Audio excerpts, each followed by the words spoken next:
Seat number 11 एक चमत्कार या किस्मत का करिश्मा। क्या कोई इंसान सच में मौत को हरा सकता है या फिर कभी कभी ऐसा होता है कि मौत खुद रुक जाती है। भयानक था कि 241 लोग मारे गए लेकिन एक शख्स जिंदा बच गया।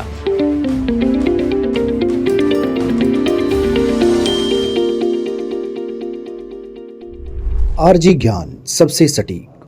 सीट नंबर 11 एक चमत्कार या किस्मत का करिश्मा।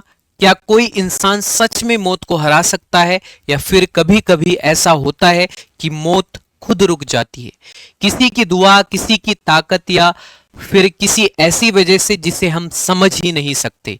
12 जून 2025 अहमदाबाद का दिन एक भयानक हादसे का गवाह बना। एयर इंडिया की फ्लाइट जो लंदन जा रही थी, उड़ान भरने की कुछ ही सेकंड बाद क्रैश हो गई। इस विमान में 242 लोग सवार थे, 230 यात्री और 12 क्रू मेंबर्स। हादसा इतना भयानक था कि 241 लोग मारे गए लेकिन एक शख्स जिंदा बच गया।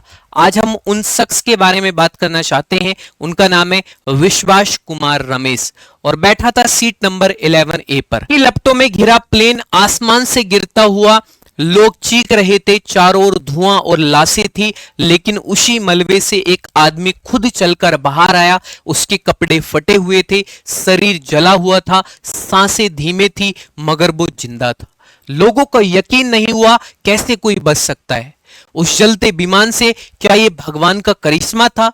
क्या यमराज ने उसे छोड़ दिया? कौन है विश्वास कुमार रमेश, जिनकी उम्र है 39 साल, ब्रिटेन के नागरिक हैं, पिछले 20 साल से लंदन में रह रहे थे, अपनी पत्नी और बच्चों के साथ रहते हैं। भारत अपने भाई अजय कुमार रमेश से मिलने आए थे, वही भाई जो उसी फ्लाइट में थे, लेकिन अब उनका कुछ नहीं पता है। सीट 11A क्यों बनी उम्मीद की सीट? एक्सपर्ट मानते हैं कि यह सीट इमरजेंसी एग्जिट के पास थी। खिड़की के पास बैठना, बाहर देखना और जल्दी निकलने में मदद कर सकता है। शायद विश्वास ने जल्दी फैसला लिया, खिड़की तोड़ी और बाहर कूद गए। उनकी शारीरिक ताकत और मानसिक साहस ने उन्हें बचा लिया, लेकिन कुछ लोग कहते हैं यह सिर्फ किस्मत थी, क्योंकि वही फ्लाइट में मौजूद 12 क्रू मेंबर्स जो हर दिन ऐसे हालात के लिए ट्रेन होते हैं, लेकिन वो भी नहीं बच सके। विश्वास की कहानी एक अधूरी जीत। विश्वास कहते हैं, मुझे कुछ याद नहीं, बस आंख खुली तो सब कुछ जला हुआ था। मैं किसी तरह बाहर निकला, मुझे नहीं पता कैसे। उन्होंने अपने भाई को ढूंढने की गुहार भी लगाई। वो कहते हैं, अगर मैं जिंदा हूं तो शायद किसी वजह से बचा हूं। अब मैं अपने भाई को ढूंढना चाहता हूं। लोग क्या कह रहे हैं? कोई कह रहा है ये भगवान का चमत्कार है, कोई कहता है ये सिर्फ इत्तेफाक था। कुछ लोगों ने तो कहा कि मौत भी जब किसी को नहीं ले जा सकती तो समझो कोई ताकत उसके साथ है। सोशल मीडिया पर लोग विश्वास को उम्मीद की मिसाल कह रहे हैं। ये सिर्फ एक हादसा नहीं था, ये घटना हम सबको सोचने पर मजबूर करती है। क्या वाकई किस्मत सब कुछ तय करती है? क्या मौत को टालना मुमकिन है? क्या किसी इंसान का समय जब तक नहीं आता तब तक वो बच ही जाता है? 241 मौतें और एक जिंदगी। पूरे देश इस हादसे से सदमे में है।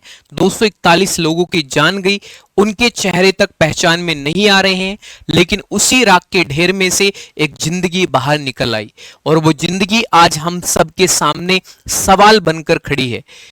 क्या सिर्फ एक ही शख्स क्यों बचा? आखिर में हम प्रार्थना करते हैं उन सभी लोगों की आत्मा को शांति मिले और विश्वास को उस अधूरी कहानी को पूरा करने की ताकत मिले, क्योंकि ये सिर्फ एक इंसान के बचने की बात नहीं, ये सिर्फ उम्मीद की कहानी है जो बताती है कि जब तक एक सांस बाकी है तब तक चमत्कार मुमकिन है। अगर आपको ये वीडियो पसंद आया है तो चैनल को जरूर सब्सक्राइब करेंगे और इस तरीके की वीडियो लगातार हम आपको यहाँ पर देते रहेंगे। और हमारे व्हाट्सएप चैनल आरजी ज्ञान से जरूर जुड़ें और चैनल को जरूर सब्सक्राइब करें। और आपकी क्या राय है कमेंट करके जरूर बताएं।